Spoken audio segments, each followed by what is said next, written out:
All right, good morning, everybody, and welcome back to Mining Stock Daily. A little bit of a twofer here, as the management of both Regulus Resources and Aldebaran Resources this morning published a news release and they're adopting a shareholder rights plan for both companies, both Antiquary Project in Peru and the Altar Project in Argentina. So we're going to take a dive in this with CEO of both companies, Mr. John Black. Quick note, Regulus Resources does trade on the venture with the symbol REG, and Aldebaran Resources trades on the venture with the symbol ALDE. So, John, interesting news release. You have decided to adopt that shareholder rights plan. Let's talk about the ethos of this, where it's all coming from, and why this matters for your shareholders. Yeah, great. And thanks for the opportunity to catch up here, Trevor. As I think you're well aware, and many of your listeners are probably aware, with the sustained metal prices that we're seeing, there's increased activity in our space, particularly M&A type activity. And given with Regulus where we're at with the Antiquary project drawing a lot of eyes and a lot of interest, we felt it was best to put a plan like this in place. And what it's designed to do is to just protect the rights of existing shareholders in the event that anybody made an effort to accumulate a controlling position into it that would be to a disadvantage to the rest of our shareholders. So it's very much that. It's not based on a specific event right now. It's based much more on where the market is overall. And that we believe this is prudent to make sure that we get the best outcome for our shareholders in what we think is going to be a pretty exciting M&A market in the coming year here. John, are you seeing anything in the trading activity for either company that maybe had you concern of a potential, hostile type of maneuver? No, nothing specific that we're seeing that's caused us to do that.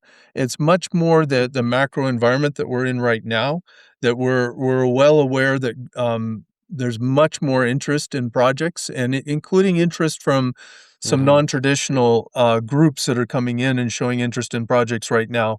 And so we just felt it was best to put this style of a shareholder protection plan in place, giving the increased activity that's in the space and the increased likelihood that there will be additional transactions, hopefully including ours as well, sometime in the not too distant future here.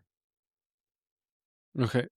Can you walk us through what the protection actually looks like? How is this defined? Yeah, basically what this does is we're always concerned that that a party could come in and in a variety of different manners accumulate a controlling position. This would be a position that would allow them to block interest from other groups in the project. And so this the way the mechanism works here is if a party goes over a 20% interest in the project, all existing shareholders have the right to purchase an additional share at a 50% discount to market. So it's a way that we would capitalize the market and avoid someone accumulating a controlling position in the company. It's fairly standard. Many of our peers have put in similar type agreements. It's a fairly common thing that you see at this point in the market and for companies that have assets that are likely to draw interest. Okay, very good. I think one of the big things, well, it is a big thing, anticipation for Antiquary is really that global resource that's going to remain internal, but that's being done in partnership with Coimolache.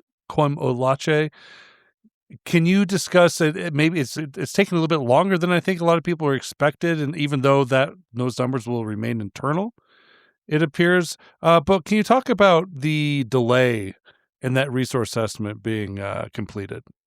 Yeah, certainly. This is something that we've been working in collaboration with Coimolache next door to us for some time now, and it's one that has taken longer than we anticipated.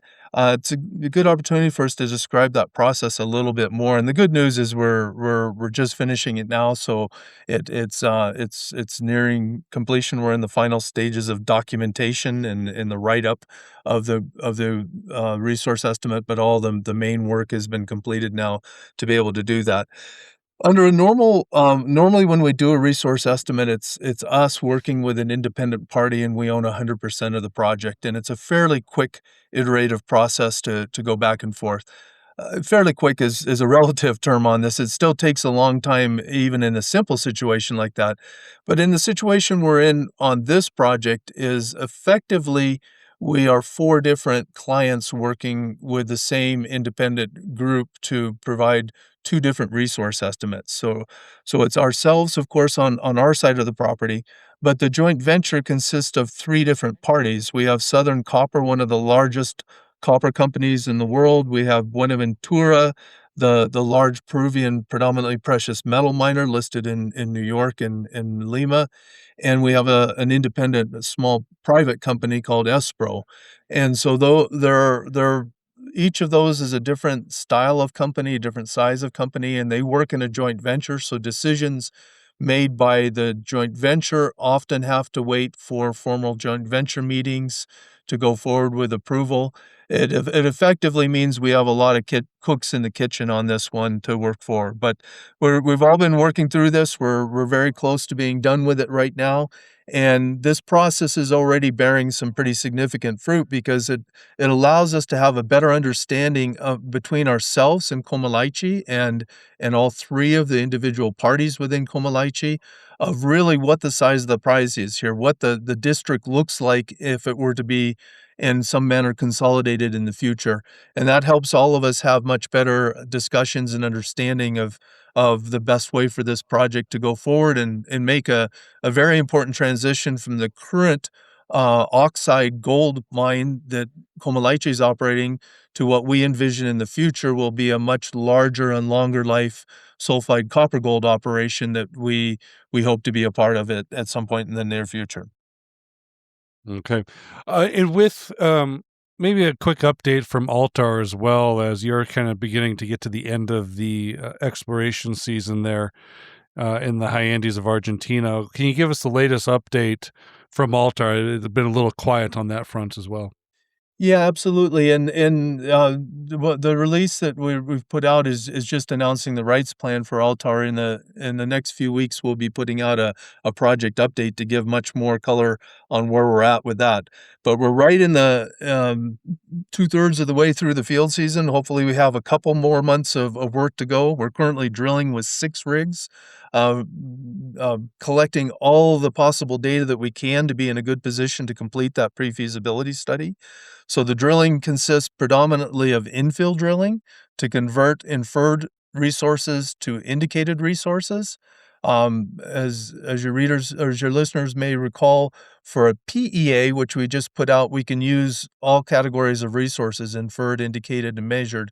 But for the pre-feasibility, we can only use indicated and measured. So we're working to convert as much of that inferred mineralization that falls into the mine plan to the indicated status. And then also significant drilling for geotechnical aspects or water aspects of the projects to determine how a mine would be designed, what slope stabilities look like, where we source water from, how much water we need for the project going forward. So a lot of detailed engineering, a lot of detailed work that goes into the project.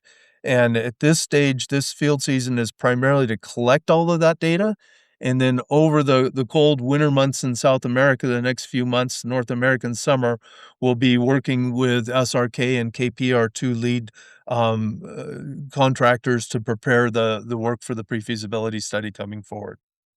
So very, Okay. very busy getting everything we can get done possibly before we get to the close of the season here.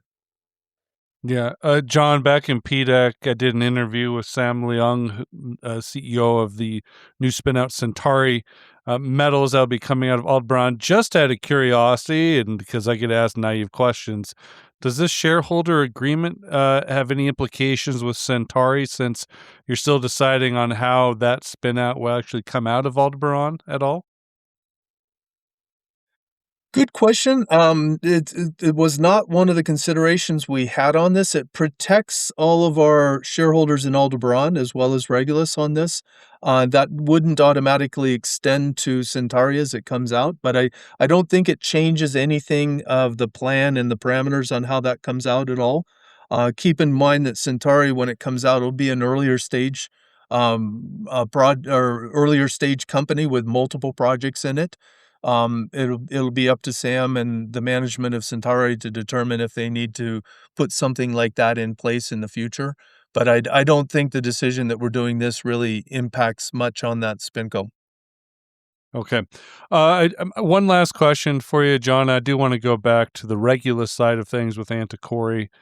I think a lot of people are just kind of wondering what the end game for Antiquary might look like. How could you conceptualize this for Regulus? What does that outlook look like next, for 2026? Yeah, we have to be a little cautious on things because many of our conversations with interested parties or neighbors in the district, of course, are under confidentiality agreement. But let's start with the macro on this. Is that what we're seeing is we're finally getting into the M&A window for copper or copper gold projects that we had anticipated for some time. For years now, people have been projecting that there will be a serious shortage of copper coming up due to electrification of vehicles, due to AI centers, due to a lot of different uses of copper that are increasing, while we're not producing very many new mines to increase the production of copper to fill that increased demand. So that it took longer for us to really truly get into the heart of that M&A type setup on this, but we're very much there. And I think what the key thing was is late last year we moved convincingly above a $5 price for copper. And of course, precious metal prices took off like crazy. And so with those higher metal prices, we've breached the incentive prices for companies to make decisions to begin to build new mines, or in some cases buy a mine to be able to build a new mine to go forward. And with that window opening up right now, it's resulted in notable increase. PDAC was crazy. We anticipate the upcoming CESCO meeting in Santiago in a few weeks will be very busy as well, with groups that are evaluating projects like we have in both companies right now and beginning to make moves to acquire those projects. We're very much into that window finally that I personally thought we'd be in several years ago, but happy to Mhm. have it. I guess a little bit of a silver lining of it taking us longer to have the consolidated mineral resource estimate done with Comalaichi is that we're delivering it right into the best part of a market right now. So that's very good news in that. Now, of course, the project we have it's a very large copper gold sulfide deposit. We have somewhere between 25 and 30% of the project. The rest of the project falls into Comalaichi ground next door to us, so we share the same large project.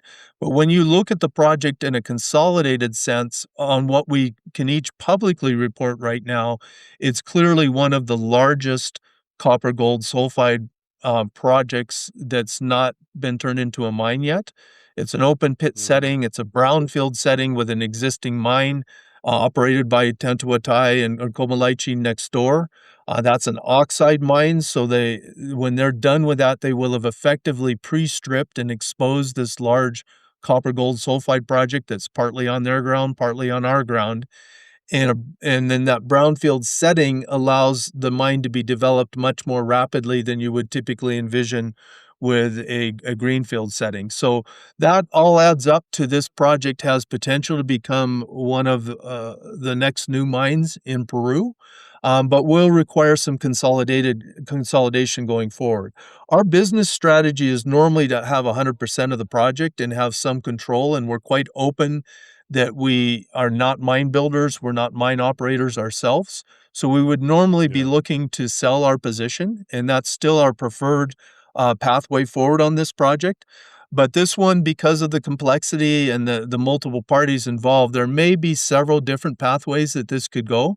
But all of those pathways for us envision us resulting in a monetization of the project and allowing our shareholders to receive the benefit of the investment they made into us over the last few years in relatively short period. We don't envision that we would become miners ourselves moving forward.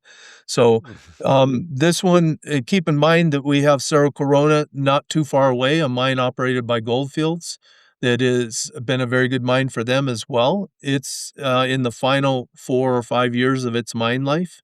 Tantuatai next door to us has about the same period of time left of oxides. So in the next 4 to 5 years, the two existing mines next door to us will wind down.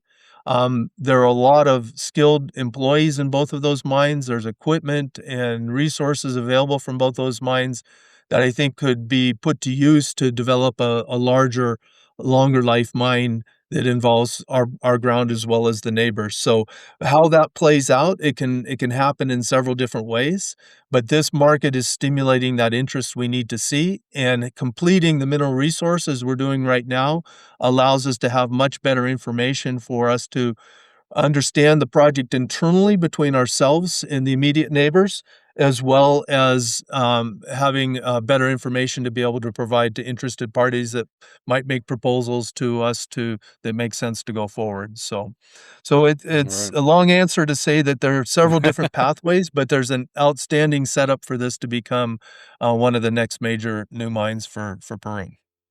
All right. Well, we'll leave it at that. Look forward to touching base with you, even though that resource estimate will remain internal.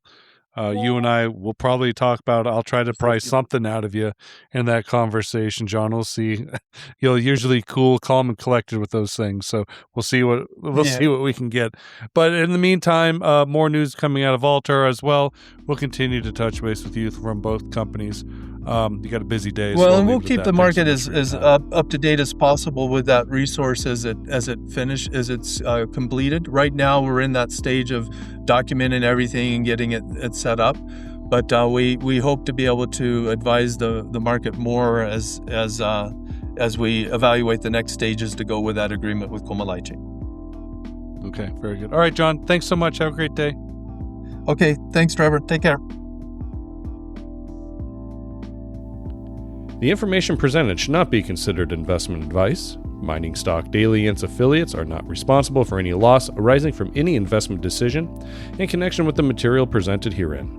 Please do your own research or speak with a licensed financial representative before making any investment decisions.